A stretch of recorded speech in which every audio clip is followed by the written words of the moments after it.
banks of the Sarayu River is Ayodhya, the royal capital of Kosala.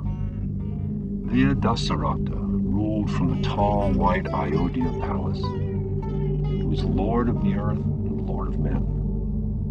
But though Dasarata was an old man, 60,000 years old, he had no son to inherit his kingdom. He called his priest Vashishta and said, "Brahmana, I long for son. Therefore make a sacrifice with fire, please the gods." Vashishta said, "You will have sons after your own heart." Dasarata went to his 3 queens and said, "We will have sons." And their faces shone like lotus flowers, opening after the long winter's end. Vashishta chose a day whose ruling stars were fortunate. He lit the holy fires by the river and sang, "Indra, king of heaven, come." In heaven above, Indra sighed and hissed like an angry snake. Indra looked about his heaven. It was a hopeless ruin, crushed and buried beneath soot and cinders. Heaven's long golden street was littered with slain Gandharvas and with the corpses of Rakshasa demons. The heavenly stream of Ganga ran red with blood. Indra had just fought the battle of heaven. He alone had stood up against the demon king Ravana. Now Indra's eyes filled with tears. He ground his teeth and clenched his fists. Then he flew up to Brahma's high heaven beyond change. Brahma sat on a lotus throne in a room set 3 steps beyond the end of the universe. Indra entered. "You are to blame. It's your fault, all of it." "Alas," said Brahma, "it is my loss that I ever created any of you. Ravana, the 10-headed Rakshasa king, has wantonly slain my people," said Indra. "And you have arranged it so that no one in heaven can kill Ravana. You set him over us all. I fear even to go down to the sacrifice of the Ayodhya king Dasarata." Rama said, "Stop your suffering and raise your head. Dasarata will reach his desire. 4 sons will be his. Take the Kosala king's offerings and no one will stop you. Keep out of Ravana's sight and be patient. Go to Narayana. Ask Narayana, how was Ravana careless? Then obey the mantras of Vashishta." Indra went to Narayana, the Lord Vishnu, the soul of the universe. "Searcher of hearts, how shall we bring down Ravana?" asked Indra. "Help me, you are my only refuge. Give me your permission to fight Ravana once more." "Never," said Narayana. "Don't you understand that Brahma's words are always true? I would not have let you fight in the first place, though you were right to resist and Ravana was wrong. Ravana asked Brahma, 'Let me be unslayable by every creature of heaven and of the underworld.' Brahma promised, so be it. That boon is unbreakable. Yet will I cause Ravana's death. Only ask me." "Ah," said Indra, "from disdain Ravana did not mention men or animals and took no safeguard against them. Lord, we need you again. Look at us, see us, bless us. For the good of all the worlds, Lord Narayana, accept birth as a man." "I will." Waves of happiness washed over Indra. Dark blue Narayana, descend into the borrowed and fanciful world of men. Become Dasarata's 4 sons, born of blood and seed. Take your goddess Lakshmi and let her be your mortal wife. Kill Ravana forever. I hate that pampered Rakshasa. "We will go down," said Narayana. "Listen, Vashishta calls you to earth with songs, to Ayodhya. by the sleepy Sarayu. The melted butter from Vashishta's ladle fell into the flames. Vashishta sang, "Indra, be my bridge from high to low." The tongues of fire danced, and Indra came unseen in the sky. Vashishta sang, "Narayana, we take your protection. Leave your home a moment, draw near, come to us." Vashishta quickly stepped back to stand beside King Dasarata. Then a giant black man rose from the flames in a stream of smoke and a burning shower of sparks. He stepped out from the fire and glared with menace at the king, but Dasarata faced him unmoved. The giant held out a steaming golden bowl like the sun with a silver cover. Inside the bowl was rice, cooked with milk and sweetened with sugar. Dasarata took the bowl in his hands. The giant said, "Feed this to your wives, it will bring you sons."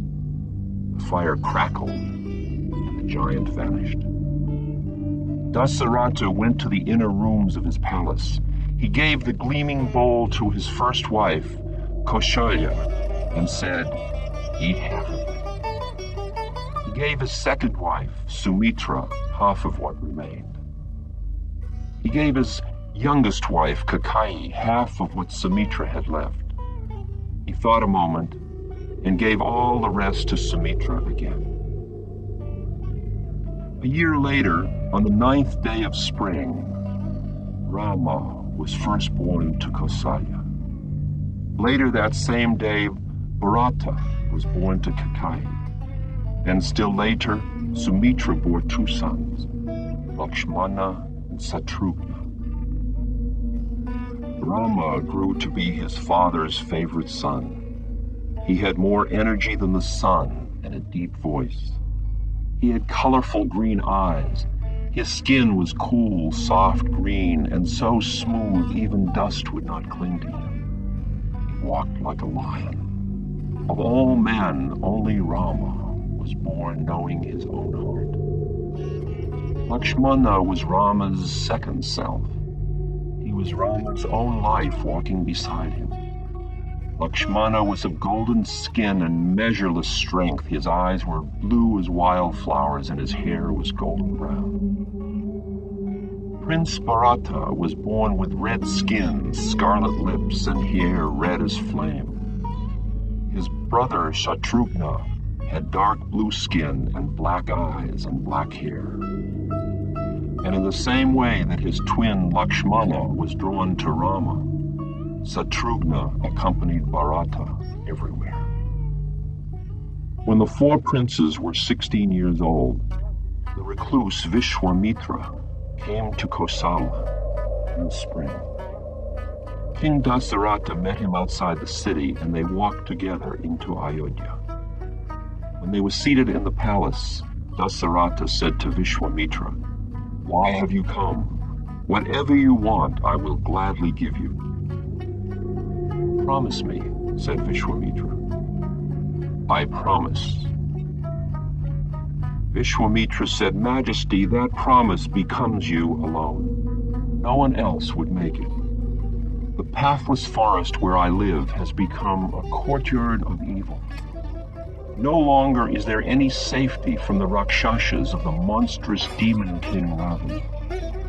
For years I have tried to complete a sacrifice in the solitary forest," Vishwamitra said, "yet when I speak a blessing, I hear the heavy tread of countless running feet in the air above me and see no one. My water jars break untouched, my fires go out." Dasarata said, "How have Rakshasas overcome Brahma power? Where are the gods who should protect you?"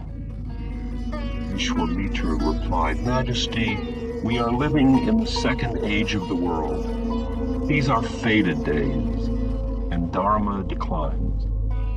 This is a time of scene shifting and contrivance, trickery and lies. King, against Ravana's Rakshasas, there is no help in the forest and no help from the gods. Listen, Majesty, and you will learn how the 3 worlds have fallen prey to the inhuman race of the Night Wanderers. will hear what that hateful demon Ravana has done. At the beginning of time, Brahma, the creator of the worlds, made 4 guardians. Those were the first Rakshasas and the first Yakshas.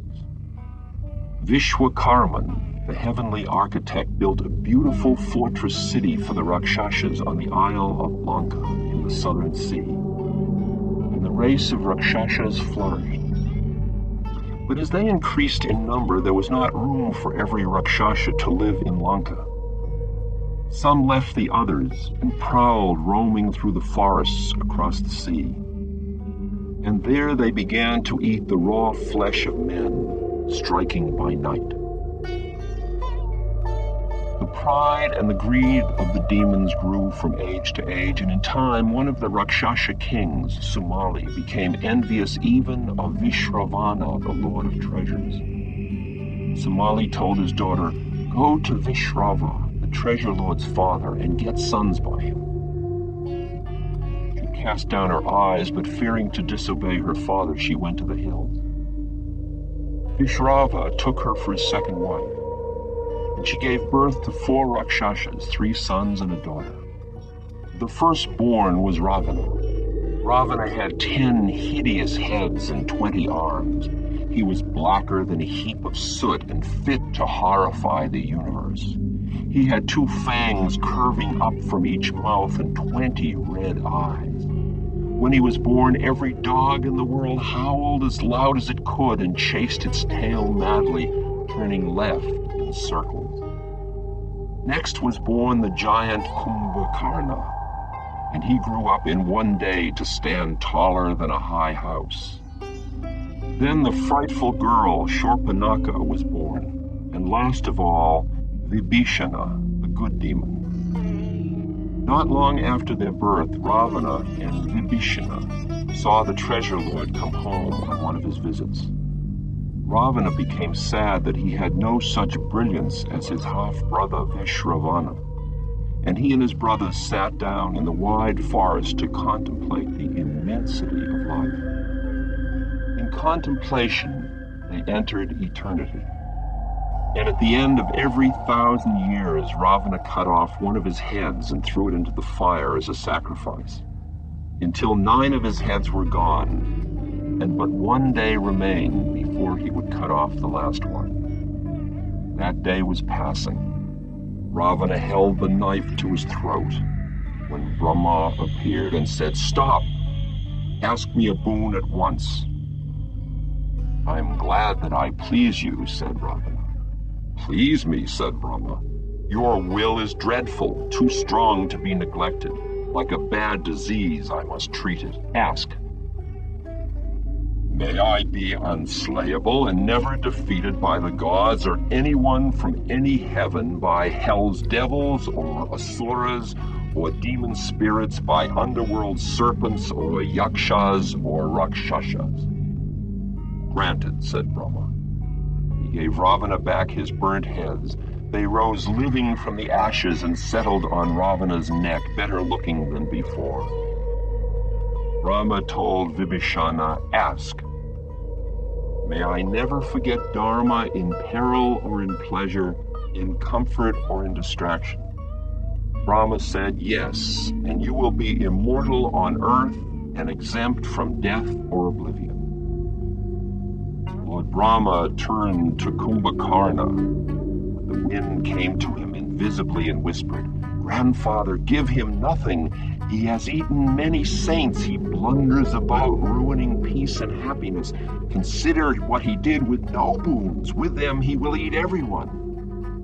Rama thought, "Saraswati, white goddess of speech, for a moment capture the words of Kumbhakarna." Rama said aloud, "Kumbhakarna, quickly ask and quick be given." Kumbhakarna answered, "What I really want is to sleep for half a year after every day I have to spend awake in this stupid world." He no sooner spoke than he fell over into a deep sleep. Ravana ruled over Lanka and over the millions of Rakshasas and their families. He married Mandodari, the daughter of Maya, golden-skinned daughter of illusion. And their son was Meghanada. Meghanada had a voice like a cloud full of thunder. He changed his form and appearance at will, and if he had a true form, only his mother, Mandodari, knew what it was. Ravana chose the demon Prahasta as his general, and Prahasta gathered soldiers into an army. They would make many raids into the Himalayan hills. Gandharvas and Apsarasas visiting Earth were captured and eaten. Men were devoured. Ravana stole fair maidens of every race as wives for his warriors in Lanka.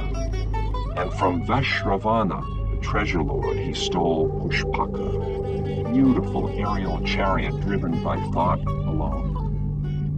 Ravana took Pushpaka, and all by itself the chariot rose into the sky, and riding there with Prahasta, Ravana left for Lanka. As they flew south in Pushpaka, Ravana and Prahasta saw Nandan, Shiva's white bull, grazing below them. Nandan looked up and said, "Turn and go, Ravana. Shiva sports here with Devi. No one can approach the wood of reeds." Ravana yelled, "Who is this Shiva?" Ravana jumped down onto the foot of the mountain, but there before him was that same Nandan, wearing now the red face of a monkey. Ravana threw back his 10 heads and laughed as loud as all the thunders ever made. But Nandan spoke quietly, "Demon King, you may mock my face, but animals looking like me will destroy you." Ravana snorted, "How dares Shiva play here with no fear of me?" Ravana grabbed the hill and shook it like a rag, and all Shiva's twisted goblins and speckled imps rolled twisting down from the peak. On the hilltop, Shiva pressed his big toe gently on the ground, and that mountain stuck his stony roots right through the earth round Ravana, and bars of stone held the demon king a prisoner. Then Ravana began to sing from his prison under the mountain's foot. And on the summit, the great Lord Shiva smiled. Those were good songs. Ravana kept singing, and years passed by as though they were moments. With the beauty of his songs, Shiva set Ravana free. But Ravana could not rest content. He again set out with Prahasta on Pushpaka, this time to overthrow the kingdoms of men. He went from city to city, seeking war. But all the kings had heard of him and thought Ravana invincible. They all said, "We are conquered." Then Ravana rose up into the sky and came to the gate of Indra's heaven. A Gandharva, Chitraratha by name, stood leaning by the gate of the gods. Ravana went up to him and said, "Summon your master Indra to admit his defeat." "I am Chitraratha, the lord of music, and I don't run errands for dirty black spiders." Ravana swung at him with his sword and missed. Suddenly, in Chitraratha's hand was a long Gandharva wand cut from the edge of a rainbow, shimmering and waving. "Get out of our sky!" Chitraratha struck Ravana across the fingers so hard that he dropped his sword. Chitraratha flew away, and the massive gates of heaven slammed closed behind him. Ravana heard Chitraratha singing a war song. He heard thunders mutter and iron wheels of war chariots turning. Storms were gathering in the air. So began the battle of heaven. Fatal weapons of every virtue clashed in the air. The storm gods hit the demons with power like a tidal wave, like the lightnings streaming from the clouds, and the wild winds sang through their spears. Then Meghanada brought a black darkness by illusion and blinded gods and demons, all but himself.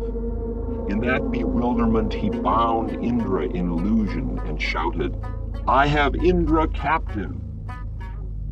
Every might and power went out of the storm. demons carried Indra still bound to Lanka and threw him into a dungeon. Rama came to Lanka. He said to Ravana's son, "Now call yourself Indrajit, Indra's conqueror. Free him and take something from me in return." Indrajit said, "Grandfather of the worlds, when Ravana is in danger, may I call up with offerings from the fire altar a war chariot drawn by 4 tigers that moves at will. While I ride on it, may I be charmed to win any battle against any creature, and may no one but other Rakshasas see me when I wish to fight invisible." "I give all that," said Rama. Then Indrajit held out the dungeon key, but Rama refused it. By thought, Rama removed from Indra's mind all despair and fear. He sent the idea, "I am free," and so annihilated the jail wall. Dasarata, so fared the battle of heaven a year before your son's birth, said Vishwamitra. Now throughout the forests, Rakshasas cruelly torment us. Demons range over the worlds like the wind. 2 of them especially cross me, he said. And so I have come to fear Ayodhya. I must have a warrior. I need Rama to kill them. "My child," said the king, "after living through 60,000 long years in my old age, I at last gained a son. How can you take a tender child, my firstborn son, and lead him to death?" "Very well," said Vishwamitra, "break your promise, and if you're doing right, may you be happy."